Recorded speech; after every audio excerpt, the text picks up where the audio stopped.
So this is hot. What type of jobs are there that I think brand new, right? Didn't even exist. Well, AI security engineers, and this is probably what everybody wants to be.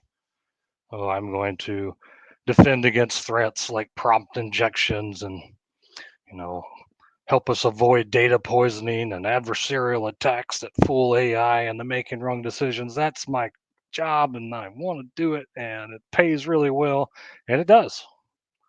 It's great. And you can even get into it at an entry level, right? But this may not be for everybody because it is mostly a mid-level to, a higher end level stage of your career type of job when you're talking about security, right? We find that it's an entry level security engineer that requires 20 years of experience.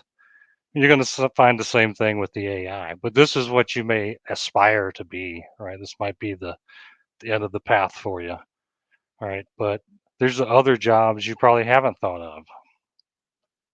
How about ethics officers? So you might not even be really into coding or Python and all that. You might actually just be more interested in transparency and fairness and accountability, right? And you might be interested in helping others, with statistics and measuring their success at a nonprofit or something. That's something I do all the time. All right, but when you're using AI and at scale like we are now, right? Somebody has to decide what's okay to do with it, what's not. Somebody needs to be pushing for AI ethics. And it's not something you may have thought of because you might be heads down thinking cybersecurity.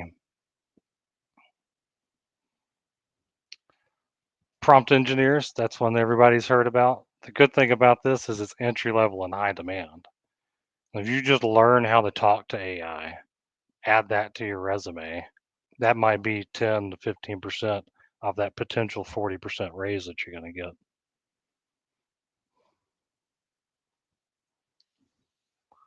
So that's one of the reasons why it creates a level playing field.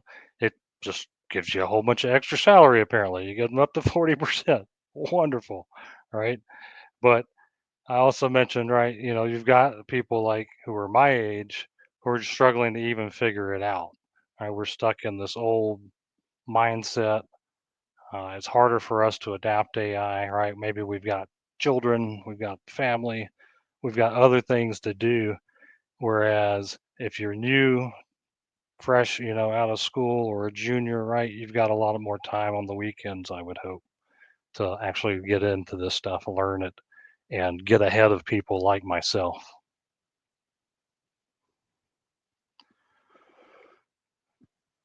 So that's what I'm talking about here, right? There's the old school thinking, right? Everybody's doing it one way, they're stuck in their ways. But if you come at it with an AI first perspective, you're going to think of new things and you're going to learn things that people don't want to learn, and it's going to be the new hotness, right? So, in terms of cybersecurity, we didn't have prompt injection attacks.